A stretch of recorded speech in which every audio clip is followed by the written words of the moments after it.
Well, there we go, folks. This is going to be part 3. Can we save it? We're starting to feel much more like a fiddle again here. You know, I can. It doesn't feel like it's going to fall apart in my hands anymore. but but we've done a lot. I don't think I've personally ever put so many cleats into an instrument, and that's saying a bit because I had one that was stepped on here a while ago, but this one's got her beat. We're going to do a cleat count here first thing this morning because I'm kind of interested to see here. So, 2, 3, 4, 5, 6, 7, 8, 9, 10, 11, 12, 13, 14, 15, 16, 17, 18, 19, 20, 21, 22, 23, 24, 25, 26, 27, 28, 29, 30, 31, 32, 33, 34, 35, 36, 37, 38, 39, 40, 41, 42, 43, 44 cleats. One crude cleat that was done already, patch, and then a new sound post patch. That's a new record for me. But anyway, we're going to clean up a bunch of these cleats here. They're just still squares and stuff like that. So we're going to get a bunch of these cleats cleaned up. We're going to reduce that sound post patch now down to a manageable thickness. And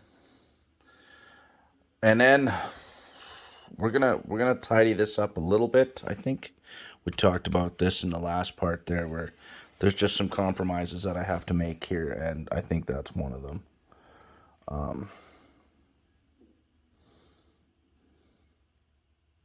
Yeah, there's just too much that could go wrong once I start opening that up. And it is what it is.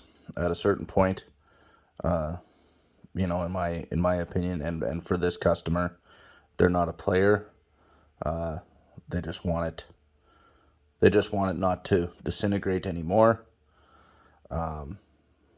Maybe somebody will play it one day.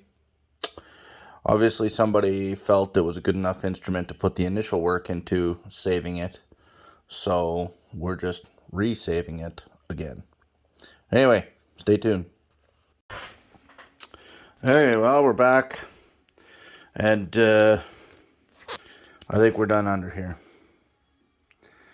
So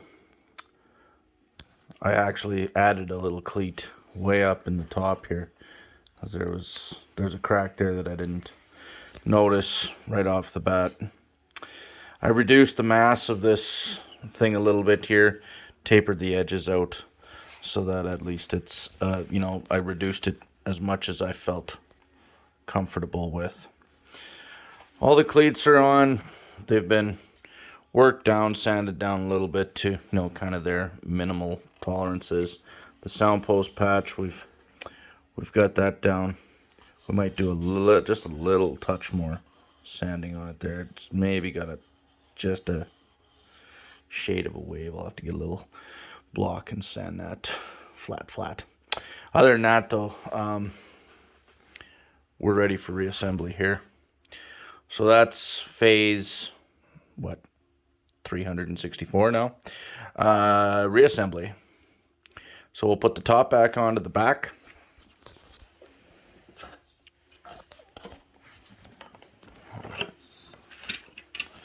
We'll put the top back on. And there's a little classic little pin there.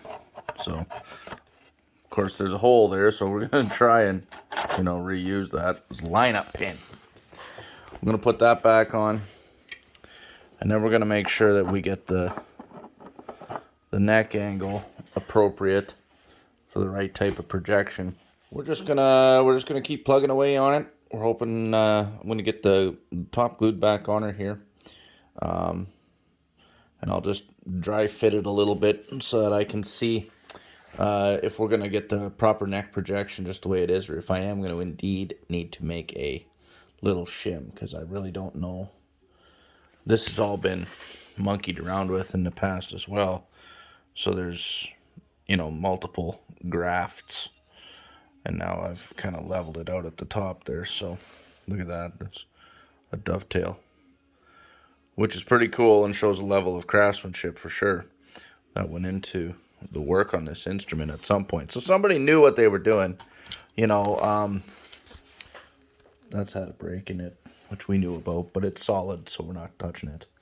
So anyway, phase 339,452 is going to be getting the top glued back on, figuring out the neck projection so that if I do need to make a shim, I can make a shim while this is setting up and gluing. And then tomorrow we can get the neck glued in and then let that sit for another day. And then we go on to setup.